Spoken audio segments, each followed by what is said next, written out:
Ortopedia infantil. A continuación pasaremos a hablar del tema de ortopedia infantil exclusivamente, puesto que la parte de fracturas y luxaciones en el niño ya se ha comentado en los dos primeros capítulos. Se trata de un tema en el que centraremos nuestro estudio en el diagnóstico diferencial de la cadera del niño, pero hay una serie de apartados, como el de la epifisiolisis, pie infantil, osteocondrosis, etc., que merece la pena repasar por su frecuencia e importancia. Epifisiolisis. En primer lugar, hablaremos de las epifisiolisis, una patología muy frecuente en el niño y que puede tener consecuencias importantes en la extremidad afecta según el tipo de lesión y su localización.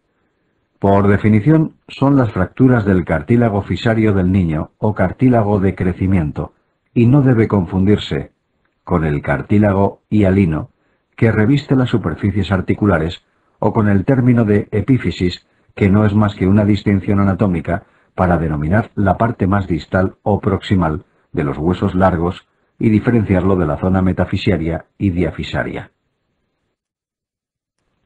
En cuanto a la clasificación, la más utilizada para la epifisiolisis es la de Salter y Harris, que veremos a continuación.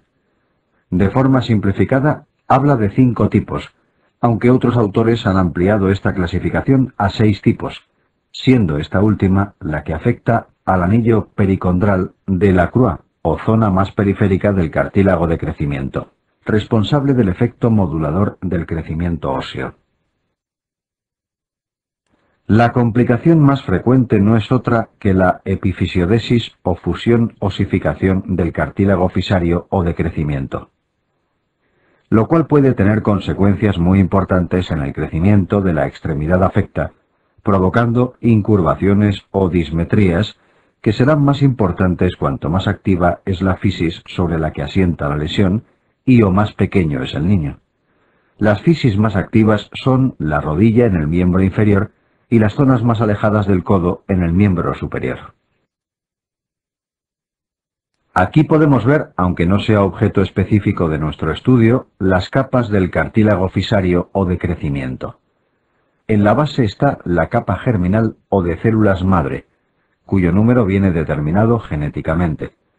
Dichas células madre se subdividen en células hijas que van hipertrofiándose y calcificándose hacia la zona de la diáfisis para convertirse finalmente en osteocitos maduros. La capa por donde se producen la mayor parte de las fracturas es la denominada hipertrófica, que es el escalón último por el que pasan las células de la fisis antes de su osificación. Es por tanto una zona de transición particularmente susceptible de romperse entre células todavía cartilaginosas y células osificadas maduras. Aquí tenemos una epifisiolisis tipo 1, en este caso sin desplazamiento, con trazo de fractura a través de la fisis, en la capa de células hipertróficas como comentábamos antes. Esta otra imagen se trata de una epifisiolisis tipo 2, es la más frecuente, y su localización más habitual es el radio distal. El trazo de fractura también va a través de la fisis, pero se acompaña de un fragmento metafisario añadido.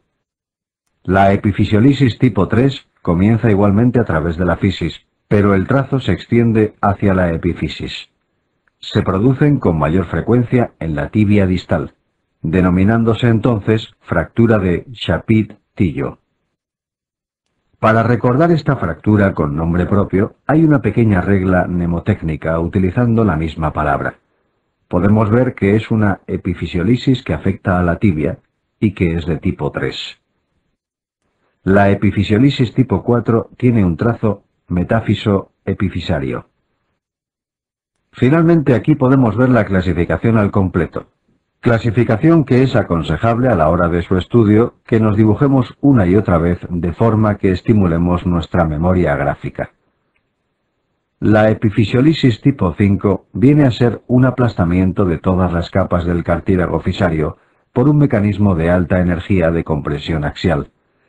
Son lesiones especialmente graves, pues detienen el crecimiento de gran parte de la fisis, y además se diagnostican a menudo tardíamente, al observar la aparición de una dismetría o cualquier tipo de desviación de la extremidad lesionada. El tratamiento únicamente será posible en fase de secuelas. En cuanto al tratamiento de las epifisiolisis, será conservador para los grados 1 y 2, mientras que el tratamiento será quirúrgico para los 3 y 4, especialmente cuando hay un desplazamiento mayor de 2 milímetros. Podríamos decir que se comportan igual que las fracturas intraarticulares. Cuando no están desplazadas, se tratan de forma conservadora, y cuando están desplazadas más de 2 milímetros, se tratan de forma quirúrgica.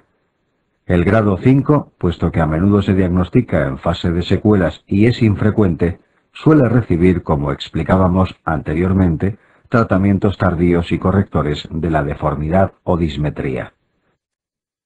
Síndrome de pronación dolorosa.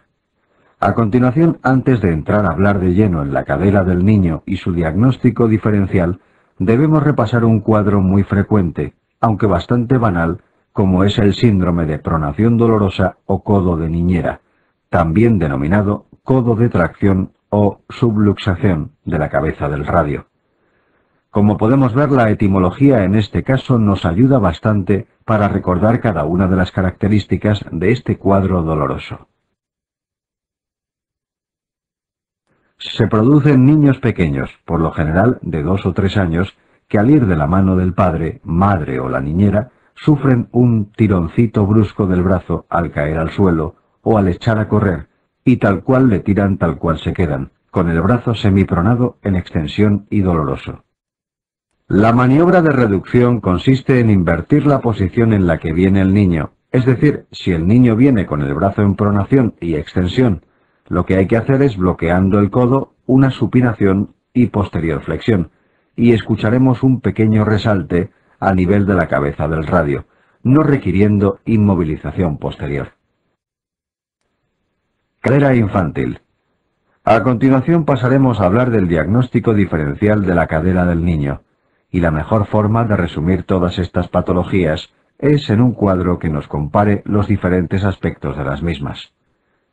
El cuadro está ordenado en función de la edad, puesto que a veces simplemente con este dato seremos capaces de diferenciar unos casos de otros, e incluso conociendo bien los factores asociados con estos datos, a menudo suele ser suficiente para responder a un hipotético caso clínico de uno de estos cuadros. Por tanto, en cuanto a la edad, la displasia de la cadera en desarrollo, o tradicionalmente denominada luxación congénita de cadera, se da típicamente en recién nacidos, como bien indica el término congénita. La artritis séptica del lactante se da en torno a 1 o 2 años, y es que por definición, lactante es un niño menor de 1 año. La sinovitis transitoria del niño se da en torno a los 3-4 años. El pertes a los 5 o 6 años, y por último la epifisiolisis femoral proximal, que no debe confundirse con ninguno de los otros cuadros, puesto que se produce típicamente en varones adolescentes en torno a los 13-14 años. Todos ellos son más frecuentes en varones, puesto que tiene importante relación la actividad del niño, sobre todo en los dos cuadros de sobrecarga, el pertes y la epifisiolisis, cuadros de predominancia claramente masculina en proporción 4-5 a 1, hombre-mujer, frente a los dos cuadros infecciosos, 2-1, espacio hombre-mujer. Solo hay uno que es más frecuente en niñas, como es la displasia de cadera en desarrollo, puesto que está íntimamente relacionada con la hiperlaxitud articular, de marcada influencia estrogénica. Displasia de cadera en desarrollo. En primer lugar hablaremos de la displasia de cadera en desarrollo para posteriormente tratar 2 a 2 los cuadros infecciosos y los cuadros de sobrecarga. Como hemos dicho, la luxación congénita de cadera se da típicamente en niñas recién nacidas, y entre los factores etiológicos el más importante es la hiperlaxitud articular, así como los antecedentes familiares.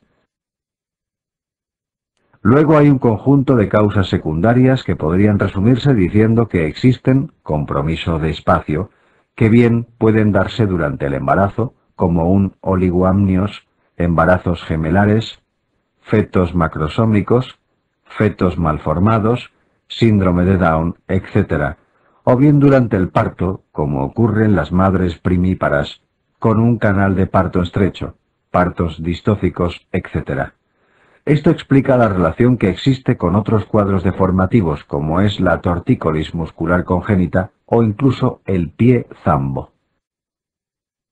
En cuanto a la clínica, puesto que se trata de recién nacidos que no caminan y el hecho de que la luxación no provoque ninguna manifestación dolorosa, hacen que sea cuadro que puede pasar desapercibido con gran frecuencia, por lo que la búsqueda de signos como la asimetría de pliegues y o una limitación a la abducción o separación y la realización de las maniobras características de exploración, como el test de Barlow y el test Ortolani, deben realizarse de forma sistemática.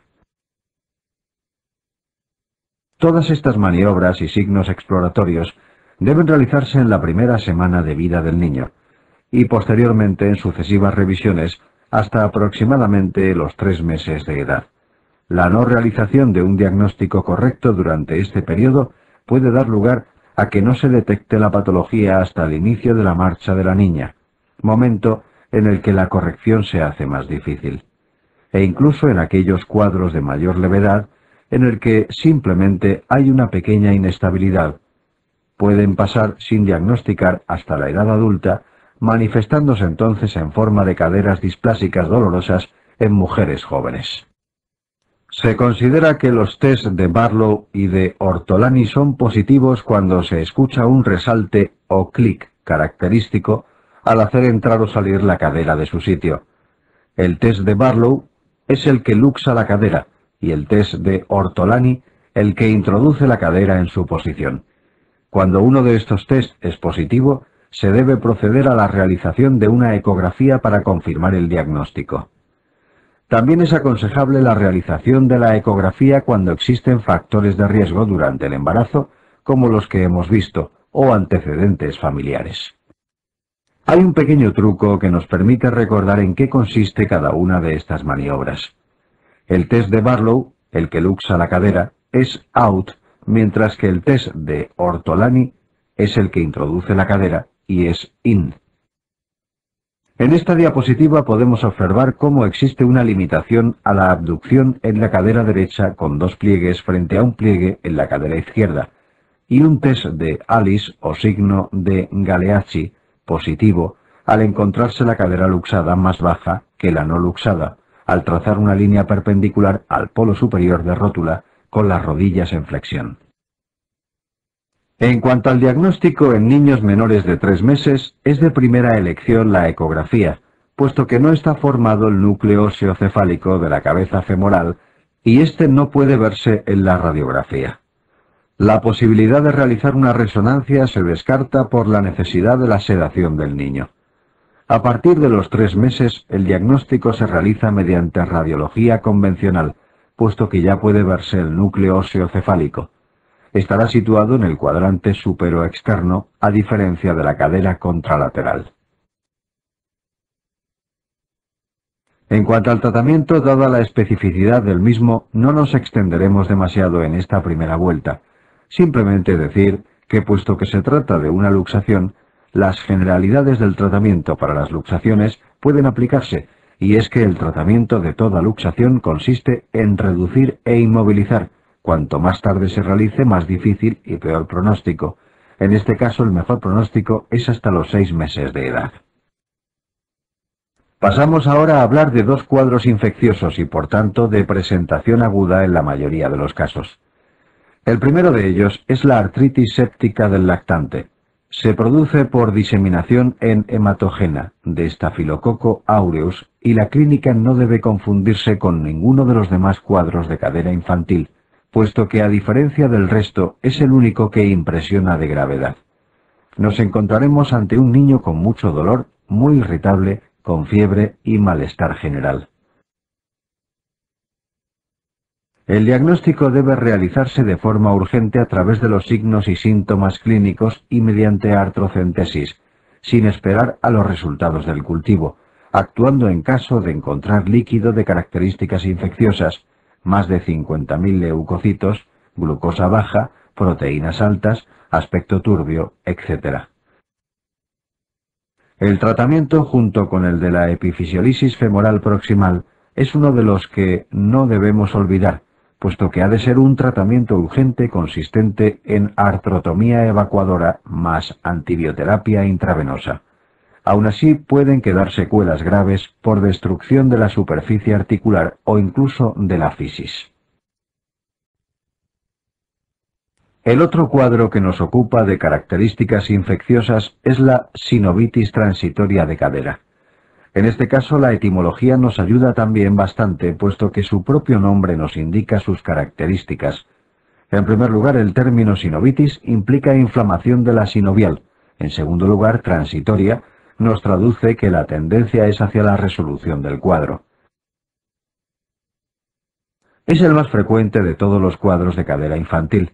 Se da en niños pequeños en torno a los 3-4 años, y si la artritis séptica recuerda a un cuadro de gravedad, la sinovitis transitoria todo lo contrario, es mucho más leve. De hecho, se postula un origen autoinmune como respuesta a una infección vírica ocurrida durante las semanas previas. De ahí su asociación, 70% de los casos con infecciones de vías respiratorias altas, otitis, sinusitis o un 30% con estados alérgicos. En cuanto a la clínica, podemos ver en nuestra tabla que se trata de una clínica común para la sinovitis transitoria, la enfermedad de Perthes y la epifisiolisis femoral proximal, porque cualquier cuadro de cadera infantil cursará con dolor, limitación a los movimientos, cojera o claudicación de la marcha signo y marcha de Trendelenburg. En cuanto al diagnóstico, es de exclusión, puesto que lo importante es destacar otros cuadros más graves como la artritis séptica del lactante, lo cual puede hacerse mediante analítica o la ausencia de fiebre, mientras que para diferenciarlo de la enfermedad de Perthes o la epifisiolisis, una radiografía simple suele ser suficiente.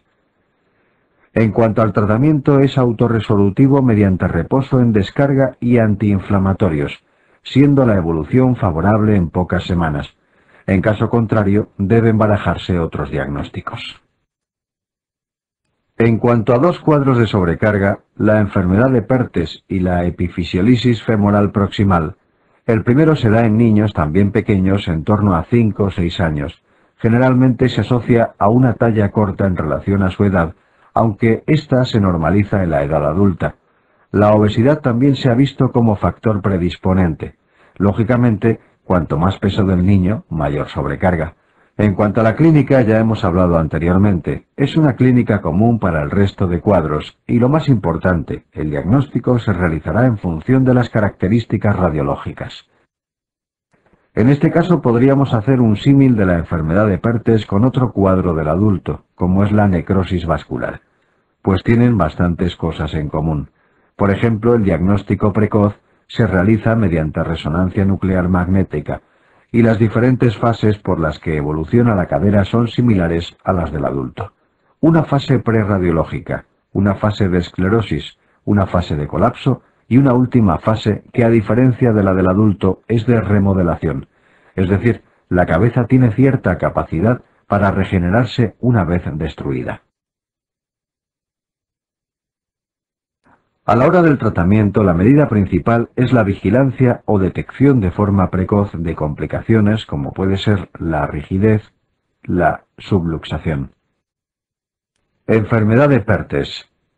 En esta radiografía podemos observar una enfermedad de Perthes bilateral, lo cual ocurre en torno al 20% de los casos, en fase destructiva. En esta otra vemos cómo la cadera izquierda se encuentra afecta también de una enfermedad de Perthes en un estadio 3 de cateral o B de la clasificación de Herring del pilar lateral, que no son más que sistemas de clasificación que cuantifican el grado de destrucción de la cabeza femoral. Por último, la epifisiolisis femoral proximal es quizá el cuadro de más fácil diagnóstico y que tenemos que recordar siempre en nuestra memoria en forma de foto típica. Varón adolescente, 13-14 años, gordito, con dolor referido a la rodilla. Es característico que estos niños tengan un cierto retraso en el desarrollo de los caracteres sexuales secundarios. En un 10 y 15% de las ocasiones se explica por alguna alteración endocrina. La clínica es la misma que para la sinovitis o la enfermedad de Pertes, con la salvedad de que pueden presentar una actitud de la pierna en acortamiento y rotación externa, sobre todo en los cuadros agudos o los más evolucionados, mientras que el diagnóstico se realiza también a través de la radiología. En este caso, nuestro símil debe realizarse con otro cuadro del adulto, como es la fractura de cuello femoral, empezando por la clínica con presencia de acortamiento y rotación externa, al igual que las fracturas de cadera, el diagnóstico y el tratamiento que siempre será quirúrgico, al igual que las fracturas subcapitales del fémur mediante fijación con tornillo canulado más menos reducción cuando hay desplazamiento de más de un 50%. Este tratamiento lo podemos encontrar descrito también como epifisiodesis in situ, puesto que el efecto que se crea al colocar un tornillo que genera comprensión a nivel de la fisis es el cierre de la misma para evitar su desplazamiento y la progresión del cuadro. Hoy en día se prefiere un solo tornillo, pues parece suficiente para la fijación e igualmente no deben realizarse manipulaciones intempestivas e innecesarias si no es grande el desplazamiento, puesto que aumentaríamos una potencial complicación que además es la más frecuente en la epifisiolisis femoral proximal, la necrosis ósea avascular, que junto con la condrolisis son las dos complicaciones más frecuentes. Epifisiolisis femoral proximal. Aquí podemos ver la imagen de esta deformidad típica en acortamiento, rotación externa y cómo se manifiesta radiológicamente con un ascenso y la rotación externa en la parte distal a la cabeza femoral en relación con la fisis. En estas radiografías con afectación de la cadera izquierda podemos observar cómo, si prolongamos la parte superior del cuello femoral mediante una línea, en la cadera patológica esta será tangente a la cabeza femoral, mientras que si lo hacemos en la cadera normal, esta línea será secante a la cabeza. Es lo que se llama el signo o línea de Klein. Osteocondrosis. Cambiando de nuevo de tema, otro cuadro característico de la infancia son las osteocondrosis. La lista de este tipo de cuadros es extensa, por lo tanto simplemente nos limitaremos a recordar las más frecuentes y a repasar las características generales, puesto que son comunes para la mayoría. Y es que la gran mayoría de estos cuadros se da en pacientes jóvenes, varones, son de buen pronóstico y por tanto de tratamiento conservador, ya que la gran mayoría se resuelven con la madurez ósea. Hay algunas excepciones, como es la enfermedad de Freiberg o Kohler-II, que afecta a la cabeza del segundo metatarsiano y es más frecuente en niñas, y la enfermedad de Kienbock, que tiene de excepción que no se da en gente joven sino en adultos y es de mal pronóstico, precisando la mayoría de las ocasiones de intervención quirúrgica. Como hemos dicho y puede verse en este listado, son muchas las osteocondrosis descritas a lo largo de los años, pero nos limitaremos a recordar las más frecuentes, sobre todo repasando su localización, puesto que ya hemos visto las características comunes para la gran mayoría de ellas. De todas estas, la más frecuente es la enfermedad de Osgood-Schlatter, que afecta a la tuberosidad tibial anterior, sobre todo en pacientes jóvenes, adolescentes que hacen deporte que genera gran tracción del tendón rotuliano sobre dicha tuberosidad, como por ejemplo el fútbol. La enfermedad de Koenig u osteocondritis disecante de rodilla es también relativamente frecuente y afecta sobre todo la región externa del cóndilo femoral interno en la rodilla. La enfermedad de Kienbock es la necrosis del semilunar. La enfermedad de Sever afecta a niños pequeños que tienen gran actividad deportiva y afecta la tuberosidad posterior del calcáneo. La cifosis de Sewerman afecta las carillas vertebrales y origina una cifosis progresiva. La enfermedad de Panner afecta al cóndilo humeral, mientras que la enfermedad de Blount, también denominada tibia vara, afecta la región medial de la fisis proximal de tibia. Aquí podemos ver la imagen radiológica típica de una osteocondritis disecante de rodilla o enfermedad de Koenig, la cual cursa con varios estadios, siendo en los casos avanzados necesaria la intervención quirúrgica, generalmente por vía artroscópica, para evitar el desprendimiento del fragmento que puede quedar libre intraarticularmente. En este caso podemos observar la protrusión y el desplazamiento de la zona de la tuberosidad tibial anterior, y cómo por imagen de resonancia se observa la inserción del tendón rotuliano y las tracciones que origina a dicho nivel. Enfermedad de Kienbock. Enfermedad de Kienbock o necrosis del semilunar. Enfermedad de Sever. Enfermedad de Sever a nivel de la tuberosidad posterior del calcáneo. Enfermedad de Panner.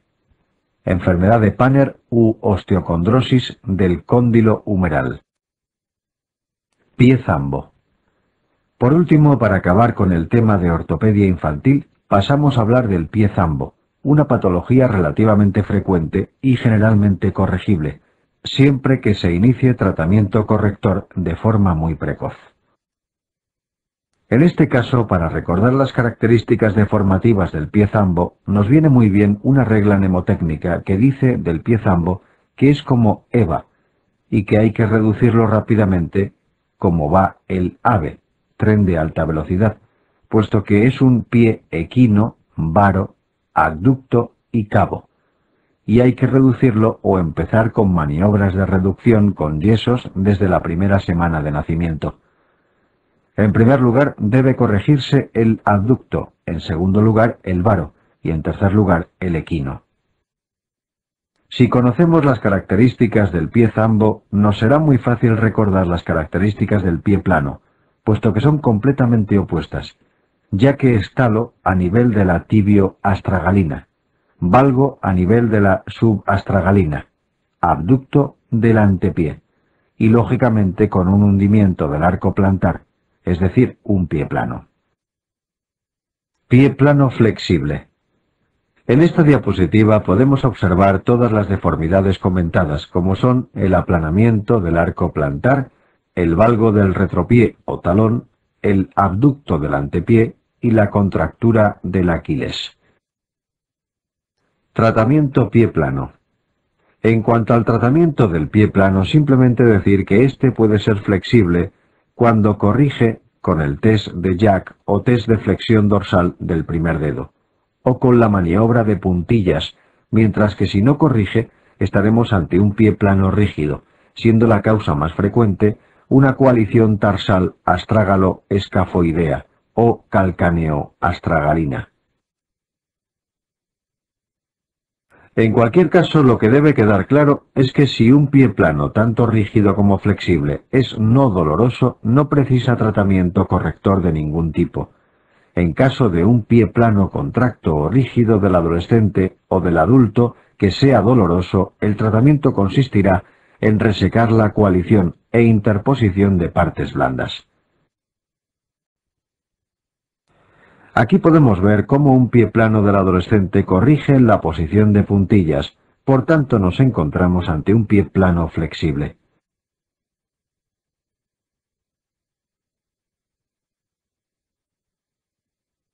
Si corrige al realizar una dorsiflexión del primer dedo del pie, o test de Jack, equivale al test de puntillas y también indica pie plano flexible.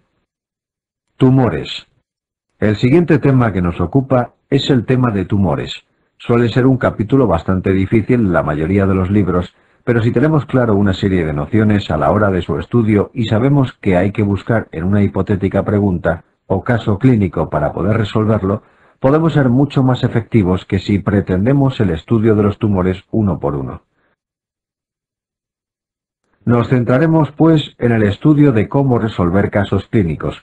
Veremos las características de algunos tumores más específicos y estudiaremos aquellos que son más frecuentes. Casos clínicos. Para resolver un hipotético caso clínico, como decíamos anteriormente, debemos ser muy sistemáticos e ir directos a buscar las referencias en cuanto a la localización, la edad y las características radiológicas. Distribución por localización. Tumores de localización epifisaria son dos: el osteoclastoma o tumor de células gigantes y el condroblastoma. El primero es el único que es más frecuente en mujeres y se caracteriza por su aspecto multiloculado en la radiografía, mientras que el condroblastoma es un tumor de estirpe condral típico de adolescentes. Tumores de localización diafisaria son 5 y se pueden resumir con una pequeña regla mnemotécnica. Gemma trabaja en el día. Granuloma eosinófilo, sarcoma de Ewing, mieloma múltiple, metástasis y adamantimoma. En la zona metafisaria podemos encontrar el resto de tumores que no hayamos comentado en las otras dos localizaciones. Una vez conocidas las localizaciones más habituales de los tumores de forma grosera, vamos a ver de forma un poquito más específica las localizaciones puntuales de alguno de los tumores más frecuentes. El encondroma es típico de las falanges de las manos.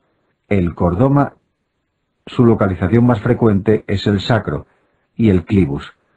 La metástasis y el hemangioma, por ser tumores muy vascularizados, se encuentran en las vértebras, región en la que todavía se conserva capacidad hematopoyética.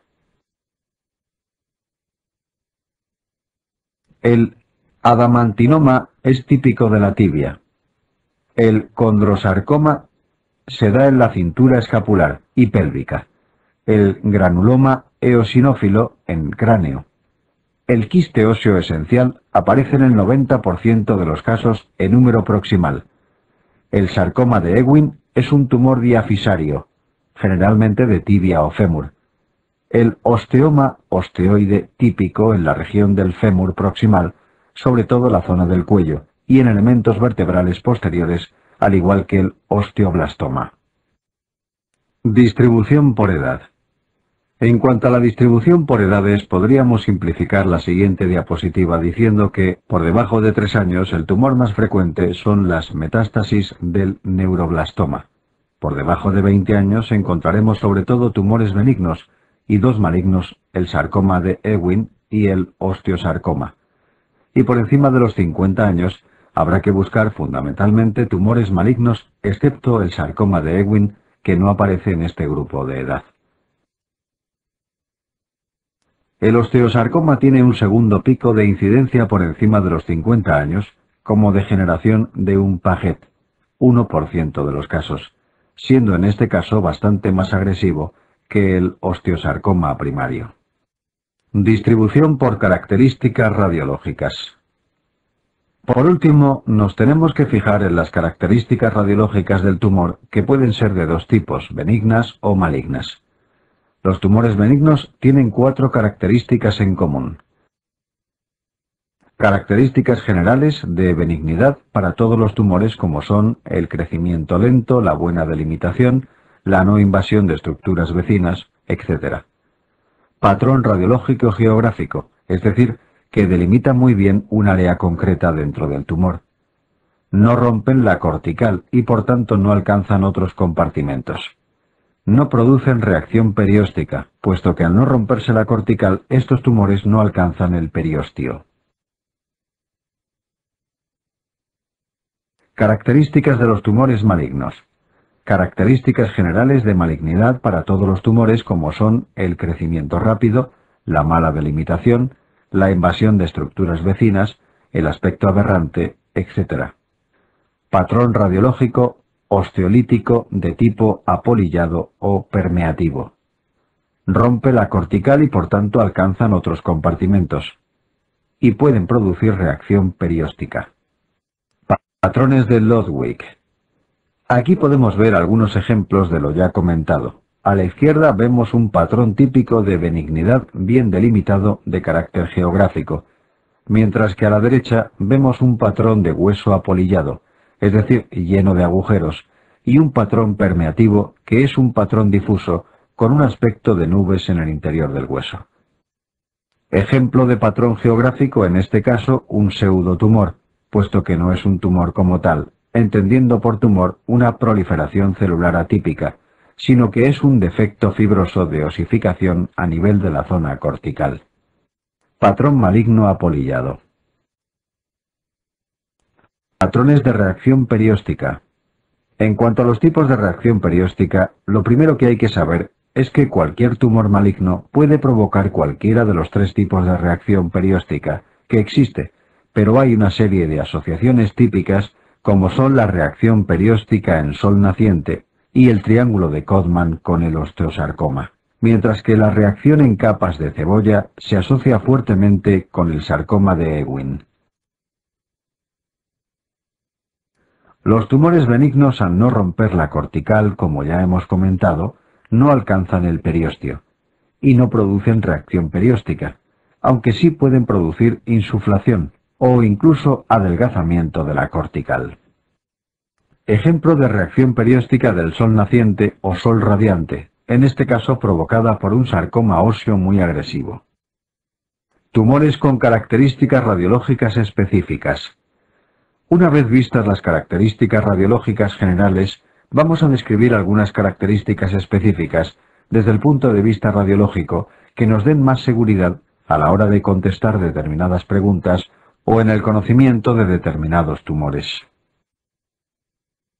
Lo primero que hay que decir es que cuando en un caso clínico nos den datos que nos sugieran calcificaciones, hay que pensar entre las opciones en tumores de estirpe condral, como por ejemplo el osteocondroma, también denominado exóstosis, de crecimiento exofítico hacia el exterior y que por tanto puede producir clínica por compresión de estructuras vecinas.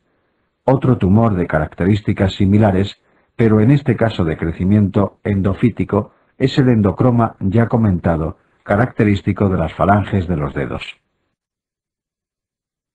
Los tumores multiloculados son tres: el adamantimoma, el quiste óseo aneurismático y el osteoclastoma. La ventaja es que podemos diferenciarlos en función de la localización característica de cada uno de ellos. El primero es de localización diafisaria, a nivel de tibia generalmente. El segundo es típicamente metafisario, mientras que el osteoclastoma es epifisario, pero comparten una serie de características en común, además del patrón multiloculado o en pompas de jabón, y es que son muy recidivantes, agresivos aunque no de celularidad maligna, y está contraindicado en ellos la radioterapia por el riesgo de malignización. Por último, decir que el osteoma osteoide, un pequeño tumor de apenas 2 centímetros localizado típicamente en el fémur proximal o en las vértebras, presenta una imagen característica osteoide u osteoblástica de hiperintensidad, con un pequeño foco de menor densidad radiológica denominado nidus central, además de sus características clínicas de dolor nocturno que cede con la aspirina. Imagen de un osteocondroma solitario a nivel de húmero proximal y tibia proximal. Pueden observarse perfectamente las zonas de mayor densidad radiológica puntiformes que corresponden a calcificaciones dentro del tumor. Quiste óseo aneurismático de cabeza de peroné. Quiste óseo aneurismático a nivel de la escápula con la imagen posterior a la resección. Como puede verse, a pesar de no tratarse de un auténtico tumor, se comporta de forma muy agresiva, por lo que se debe realizar una resección marginal. Para acabar con el tema de tumores, vamos a hacer un breve repaso de cuáles son los más frecuentes. El más frecuente son las metástasis, en el varón secundarias a carcinoma de próstata o de pulmón, y en la mujer secundario carcinoma de mama o de pulmón. El tumor primario más frecuente es el osteocondroma. El tumor primario maligno más frecuente en el adulto es el mieloma y el osteosarcoma, mientras que el niño son el sarcoma de Ewing y el osteosarcoma. Aquí podemos ver un ejemplo de metástasis a nivel de la pelvis y la región proximal del fémur, en este caso de características radiológicas osteoblásticas, algo que es bastante específico de la metástasis de adenocarcinoma de próstata. Ejemplo característico de metástasis osteolítica. Osteosarcoma. Puede observarse cómo la resonancia puede ser de gran ayuda para conocer la extensión exacta del tumor hacia partes blandas e incluso localizar posibles metástasis dentro del propio hueso las denominadas skip metástasis. Sarcoma de Ewing a nivel de la región diafisaria del fémur. Columna vertebral. Nuestro siguiente tema es el de columna vertebral. En él deberemos repasar las indicaciones de cirugía en las fracturas vertebrales, así como repasar el concepto y manejo de la escoliosis. Fracturas de columna vertebral. A la hora del estudio de las fracturas de columna vertebral, podemos simplificar en gran medida diciendo que existen dos grandes grupos de fracturas vertebrales, estables e inestables. Se considera fractura estable aquella que presenta un acuñamiento menor del 50%, una angulación menor de 25 grados, o bien que afecta a una sola columna, teoría de las columnas de Dennis. Para las fracturas estables de tratamiento conservador generalmente se indica la realización de reposo e inmovilización con corsé. Para aquellas fracturas que se consideran inestables, es preferible el tratamiento quirúrgico mediante fijación generalmente por vía posterior, con barras y tornillos, asociado a menudo a la realización de artrodesis. Dicho tratamiento quirúrgico será urgente en los casos de compromiso neurológico progresivo o diferido por lo general en torno a una semana en los casos en los que no haya compromiso neurológico progresivo, que son la mayoría, bien porque no hay lesión neurológica o bien porque existe una lesión neurológica ya establecida, es decir, en ausencia de edema medular, presencia de reflejos anal y bulbo cavernoso. En esta diapositiva podemos observar cómo puede realizarse la medición del ángulo de aplastamiento vertebral. Para el cálculo del porcentaje de aplastamiento mediremos la distancia entre los platillos de la vértebra inmediata superior e inferior, calculando la media aritmética. Si el aplastamiento de la vértebra afectada está por encima del 50% de la media del tamaño de las otras dos, se considera criterio de inestabilidad. La teoría de las columnas de Dennis habla de tres zonas bien diferenciadas a nivel de la vértebra. La zona 1 son los 2/3 anteriores del cuerpo vertebral. La zona 2 corresponde al tercio posterior de la vértebra.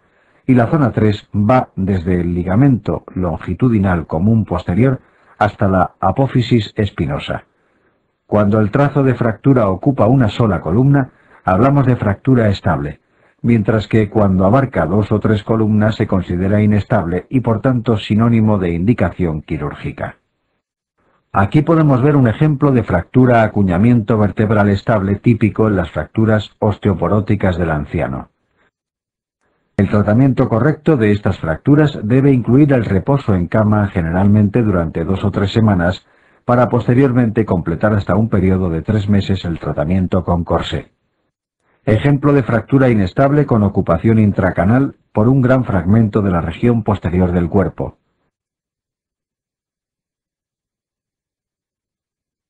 Instrumentación quirúrgica L4, L5, S1 más artrodesis. La descompresión quirúrgica se realizará en todos aquellos casos que exista algún tipo de lesión neurológica, incluso los casos de parálisis ya establecida, puesto que una vez restablecido la fase de edema de medular, la descompresión puede ayudar a obtener una mejoría, aunque generalmente parcial. Fractura con nombre propio. Es recomendable también repasar determinadas fracturas con denominación propia. Fractura de Jefferson, aplastamiento de C1 generalmente por caídas e impacto axial sobre la cabeza. Fractura de Hangman, o también denominada fractura del ahorcado. Se trata de una epondilolistesis de C2 sobre C3 con un alto riesgo de lesión medular y por tanto fallecimiento del paciente. Toda lesión medular por encima de C4, este incluido, es incompatible con la vida generalmente, pues C4 corresponde al de nervio frénico y su lesión produce una parálisis diafragmática. Fractura del cavador, avulsión de la apófisis espinosa de C7, generalmente por movimientos de hiperflexión cervical, como puede ocurrir, por ejemplo, los accidentes de tráfico con choque frontal o trasero. Fractura de chance o del cinturón de seguridad. Se trata de fracturas dorsales ocurridas con mayor frecuencia en accidentes de tráfico en los que el cinturón de seguridad actúa como eje de movimiento con una flexión anterior y distracción posterior de la vértebra que da lugar a una compresión en la región anterior del cuerpo y distracción en la región posterior, y por tanto una línea de fractura que ocupa las 3 columnas de Dennis. Esta línea de lesión puede ser a nivel óseo o en ocasiones a nivel interligamentoso, lo cual genera más inestabilidad e incluso presenta el inconveniente de que puede pasar desapercibido en la radiología. Para finalizar el tema de columna vertebral, en esta primera vuelta hablaremos de la escoliosis, una deformidad de la columna vertebral en los 3 planos del espacio. Podemos encontrar diferentes causas de escoliosis. De ellas la más frecuente, con gran diferencia, es la idiopática, que ahora comentaremos más en profundidad. Dentro del resto tenemos las escoliosis neurológicas, las asociadas a síndromes polimalformativos y las escoliosis congénitas. Podría pensarse que las escoliosis congénitas son aquellas del recién nacido, pero en realidad el concepto hace referencia a aquellas escoliosis en las que la incurvación se debe a deformidades en las propias vértebras. De este grupo de escoliosis hay que decir que su tratamiento es siempre quirúrgico, independientemente del grado de incurvación, puesto que su evolución suele ser rápida y no detiene su progresión con la madurez ósea. Dentro de la escoliosis idiopática hay que diferenciar entre la infantil, 0-4 años, la juvenil, 4-10 años, y la del adolescente, más de 10 años. La infantil es la de peor pronóstico, se da con mayor frecuencia en varones y presentan curvas torácicas de derechas. Se produce en un momento en el que el niño está desarrollando el parénquima pulmonar y además se encuentra la fase de crecimiento rápido, por lo que la detención de la progresión de esas curvas se hace muy difícil, siendo necesario a menudo el uso de yesos correctores, y no pudiendo recurrir a la cirugía convencional de artrodesis, puesto que frenaríamos de forma irremediable el crecimiento del torso del niño, originando una deformidad residual. Es la escoliosis que mayor número de secuelas respiratorias produce. La escoliosis juvenil y del adolescente podemos estudiarlas de forma conjunta, puesto que sólo se diferencia en la edad de presentación y por tanto en los años de evolución. Se dan típicamente en niñas y suelen ser curvas torácicas izquierdas. Clínicamente, la escoliosis idiopática se caracteriza a la exploración por una asimetría escápulo-humeral, una asimetría de flancos, un desequilibrio del tronco, una disminución de la cifosis torácica y un test de inclinación lateral o de Adams patológico. El test de inclinación lateral, cuando se corrige la curva escoliótica al inclinarse hacia el lado de la convexidad de la curva, permite diferenciar actitudes escolióticas por contractura, por dismetrías de miembros inferiores, etc., de las verdaderas escoliosis que no corrigen la curvatura. En esta imagen podemos ver la jiba dorsal frecuente en las escoliosis, producida por el arco posterior de las costillas a nivel de la convexidad de la curva. En la foto de la derecha observamos cómo, tras realizar el test de la plomada, nos permite ver cómo hay un desequilibrio en el eje central del tronco que debería hacer coincidir la apófisis espinosa de C7 o vértebra prominens con el pliegue del glúteo. En cuanto a tratamiento, curvas por debajo de 30 grados solo precisan observación hasta completar la madurez ósea. Curvas entre los 30 y 50 grados hacen necesaria la utilización de un corsé, mientras que las curvas por encima de 50 grados son de indicación quirúrgica. Estas serán curvas que seguirán creciendo incluso completada la madurez ósea, a razón de 1 milímetro al año aproximadamente, lo cual puede dar lugar, en la edad adulta, a curvas por encima de 100 grados de incurvación, dando lugar a compromiso respiratorio, lo cual es la principal indicación para tratar una escoliosis, pues dicha insuficiencia respiratoria puede comprometer la vida del paciente e incluso provocar una insuficiencia cardíaca derecha o cor pulmonale. Las motivaciones estéticas quedan después en un segundo plano. Escoliosis con ángulo de Cobb de 15 grados para tratamiento observacional.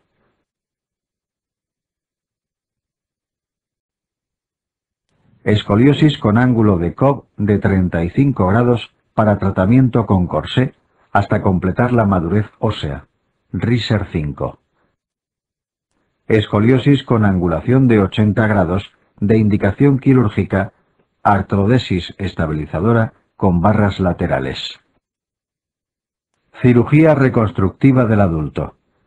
El siguiente capítulo que nos ocupa es el de cirugía reconstructiva del adulto, un tema del que ya se ha hablado algo en el bloque de fracturas, pero que merece la pena completar a continuación.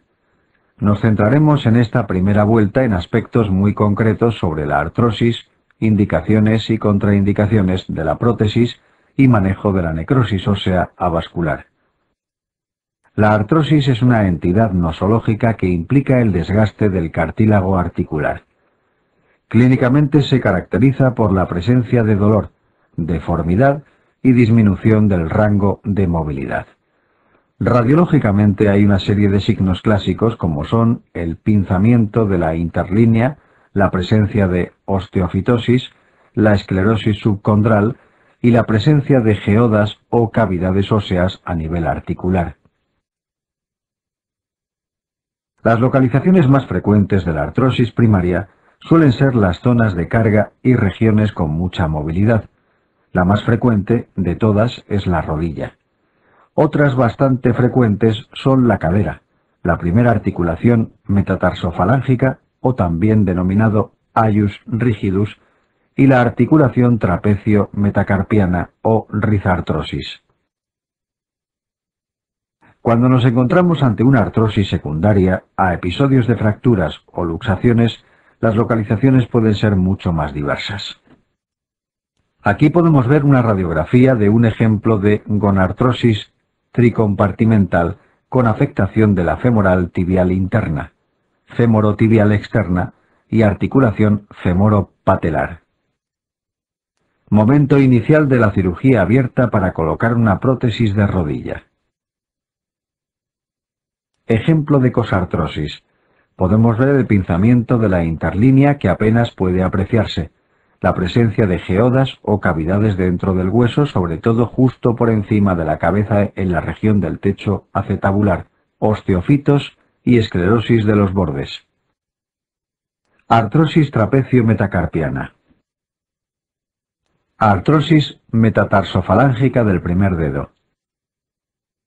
Artrosis de codo. Otra localización de la artrosis más infrecuente y que generalmente suele ser secundaria a fracturas o luxaciones es la artrosis de codo. Omartrosis. Omartrosis o artrosis glenohumeral. En este caso se trata de una degeneración secundaria a un proceso de necrosis ósea avascular. Prótesis. Hemos visto cómo la artrosis es un proceso degenerativo a nivel del cartílago articular. Hoy en día no existe nada que pueda regenerar con total garantía el cartílago articular, por lo que en casos seleccionados, cuando el dolor y la incapacidad del paciente aumenta una vez agotados los recursos conservadores, puede estar indicada la sustitución protésica. En general, podríamos decir que cualquier proceso que provoque la destrucción de una articulación puede ser indicación de sustitución protésica. De entre todas, la más frecuente hoy en día es la artrosis. Otras indicaciones, como ya hemos visto en los primeros temas, lo constituyen las fracturas y luxaciones, la necrosis ósea vascular, las artropatías inflamatorias, tumores agresivos, etc. Pero quizá más importante en este capítulo es conocer cuáles son las contraindicaciones de la sustitución protésica. La primera y más importante es la infección. Donde existe una infección activa, no debe implantarse ningún material, puesto que sufrirá rechazo y perpetuará la infección, ya que los gérmenes tienen tendencia a acantonarse en las zonas donde hay material extraño. Hemos visto también del tema de fracturas, como cuando existe alto riesgo de infección o una fractura infectada, se contraindican las técnicas de osteosíntesis habituales, estando indicada la fijación externa. En segundo lugar, como contraindicación tenemos también la artropatía neuropática de Charcot, una alteración de la sensibilidad propioceptiva, que se acompaña de gran debilidad muscular, y que es responsable del aflojamiento precoz de la prótesis, sobrecarga mecánica y un gran riesgo de luxación. Hoy día, la artropatía neuropática puede observarse fundamentalmente en pacientes diabéticos, aunque también puede darse en casos de sífilis secundaria, lepra, amiloidosis, etc. Infección PTR. Aquí podemos ver una imagen de una rodilla en la que se ha colocado un espaciador de cemento tras la retirada de una prótesis infectada, pues como ya hemos comentado, una vez retirada la prótesis generalmente no se considera seguro implantar otra en el mismo tiempo quirúrgico. Habrá que guardar un periodo de ventana hasta que se resuelva de infección para poder hacer el recambio de prótesis. Durante ese periodo, el paciente está con un espaciador articular, de cemento generalmente, que conserva la longitud de la articulación para evitar la contracción de los tejidos blandos, pero no permite la movilidad de la misma, y la carga se realiza con restricciones. Necrosis ósea avascular. Por último, para terminar con el tema de cirugía reconstructiva del adulto, vamos a repasar algunos aspectos de la necrosis ósea vascular, una patología en la que la isquemia a nivel de hueso provoca la muerte del mismo. Hemos visto algunas de sus causas, pero vamos a repasarlas de nuevo, incluyendo algunas otras. La causa más frecuente de necrosis ósea avascular es la idiopática, que ocurre hasta en un 10% de los casos. A continuación encontramos las fracturas y luxaciones. También se ha descrito necrosis secundaria a tratamientos prolongados con corticoides o dosis altas puntuales, como pueden darse en algunos lesionados medulares, el alcoholismo y otras más infrecuentes que en mayor o menor medida originan colapso vascular. Aquí podemos ver las localizaciones más frecuentes de necrosis ósea avascular, bien sea primaria idiopática o secundarias, que pueden deberse a diversas etiologías. Cabeza femoral, como la localización más frecuente, cóndilo femoral sobre todo interno, cabeza humeral, cuerpo del astrágalo y polo proximal del escafoides. Un ejemplo de necrosis ósea avascular a nivel de la cadera en estadio 4 de FICAT o estadio degenerativo. Necrosis a nivel del cóndilo femoral interno de la rodilla, previo a la realización de una sustitución protésica. Necrosis ósea avascular de cabeza humeral, también en fase degenerativa. Y para finalizar esta parte del capítulo, conviene recordar de forma esquemática el manejo de la necrosis ósea vascular. La clasificación que refleja más fielmente la evolución del cuadro es la clasificación de FICAT. Básicamente hay que dividir los estadios de la enfermedad en fases no deformativas, estadios 1, preradiológico, y 2, fase de esclerosis, para los cuales se podrá hacer un tratamiento menos agresivo basado en la realización de técnicas de revascularización, injerto, perforaciones. Estadios con deformidad 3, fase de colapso, y 4, estadio degenerativo o artrósico, para los cuales suele ser necesario la sustitución protésica, cadera-rodilla y hombro. O bien la artrodesis cuando la localización corresponde al tarso o carpo, donde los resultados de la artroplastia no han sido tan alentadores. Sistema nervioso periférico. El tema de sistema nervioso periférico es el último que nos ocupa en esta primera vuelta.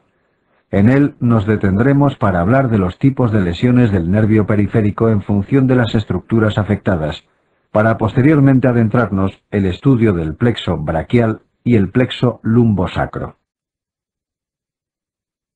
Es un tema de particular importancia y será complementado en segunda vuelta con el repaso de las lesiones nerviosas más frecuentes de nervio periférico, así como su asociación típica con fracturas o luxaciones y la clínica sensitiva y motora a la que dan lugar. El estudio de los síndromes compresivos más frecuentes también será objeto de repaso en la segunda vuelta.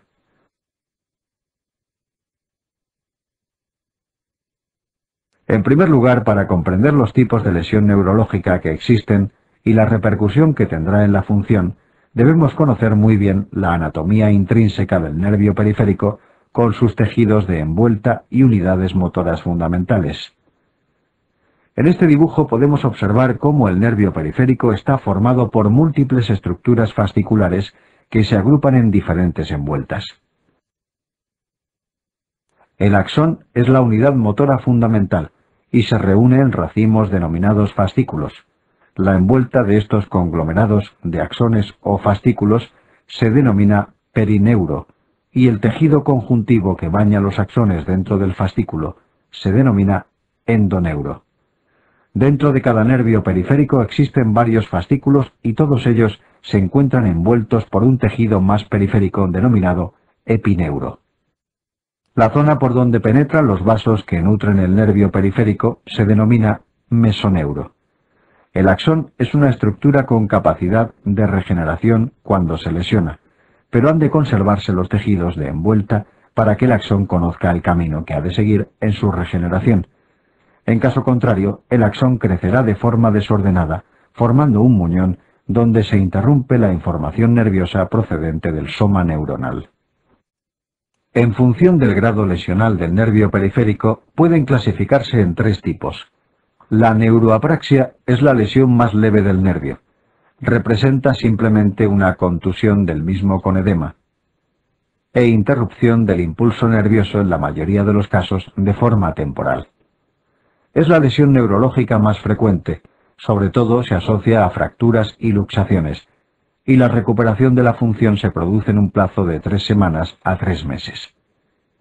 La neuroapraxia más frecuente es la del nervio radial asociado a fracturas de diáfisis humeral y da lugar a un déficit de extensión y una mano caída.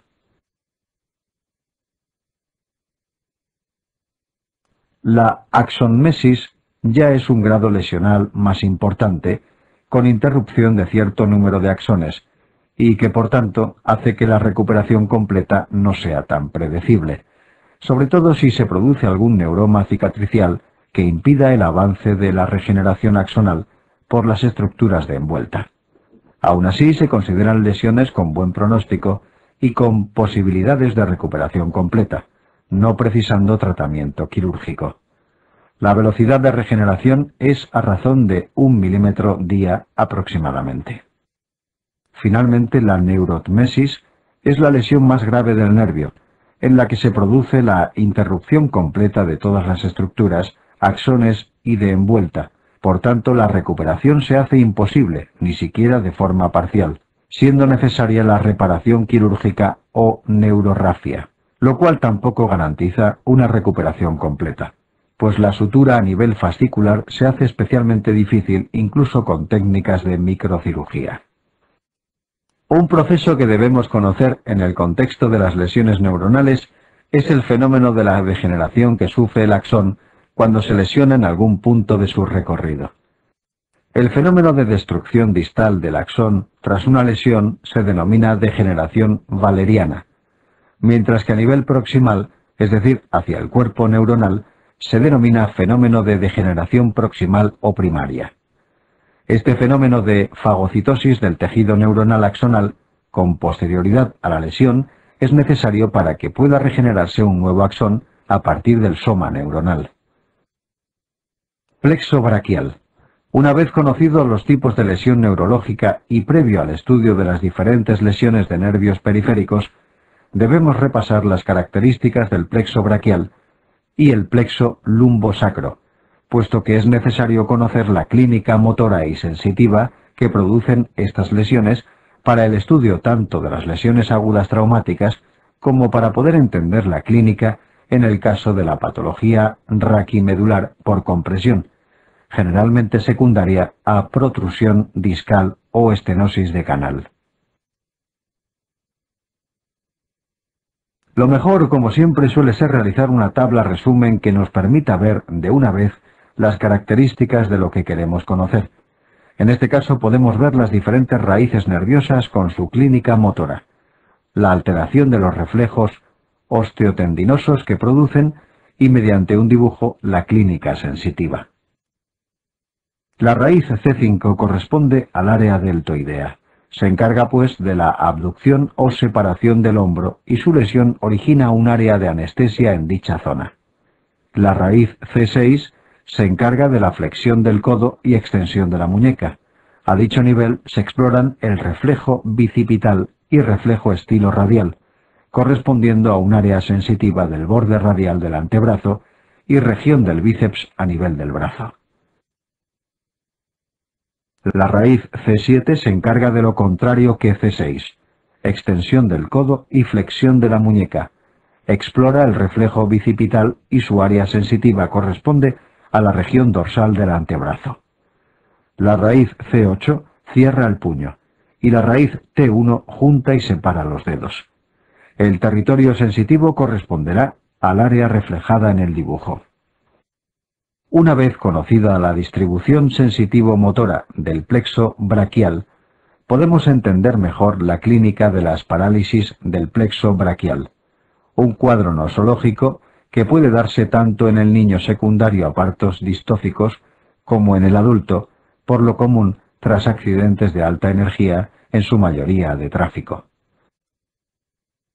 La parálisis de Duchenne-Erb es una parálisis alta a nivel de C5-C6, por lo general debido a una distracción cabeza-hombro, y por la distribución de las raíces afectas, producirá un déficit de abducción y flexión-supinación, con predominio de la musculatura antagonista y una deformidad típica en propina de Metre con ausencia de reflejo de Moro. La parálisis de Guerin-Klumpke es menos frecuente que la anterior y afecta a raíces bajas, generalmente C8-T1, por un mecanismo de hiperabducción, y cursa con un déficit de movilidad de la mano que se expresa clínicamente con un reflejo de prensión abolido en presencia de un reflejo de Moro normal. En ambos casos el tratamiento inicial ha de ser conservador, pues en la mayoría de los casos se producirá una recuperación espontánea en el plazo de varias semanas al tratarse de una neuroapraxia. Solo está obligada la revisión quirúrgica en los casos de no recuperación en un plazo de 6 meses. En cuanto a las lesiones del plexo braquial del adulto, se asemejan bastante a las del niño en cuanto a los tipos y el manejo, siendo, a diferencia del niño, más frecuentes las lesiones completas, seguidas de las de tipo Erb, y por último las de tipo Klumpke. Ejemplo de actitud en propina de Metre por un mecanismo distófico de disociación cabeza-hombro.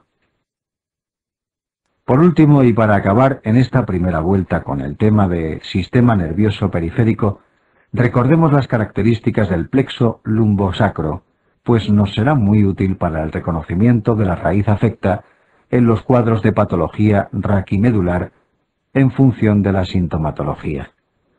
Recordemos que en general la raíz afecta es la que lleva de número el de la vértebra inferior, es decir, entre L4, L5 se comprime L5, entre L5, S1 se comprime S1, y lo mismo ocurre a nivel cervical. Las raíces L1, L2 y L3 corresponden a la región más proximal del muslo y se encargan de la flexión de la cadera, y en menor medida de la extensión de la rodilla. La raíz L4 corresponde al territorio sensitivo de la rodilla, y se encarga también de la extensión de la rodilla, explorándose a dicho nivel el reflejo rotuliano. L5 realiza la dorsiflexión del pie, y S1 la flexión plantar, así como es responsable del reflejo aquileo. De nuevo, la distribución sensitiva se corresponde con la del dibujo.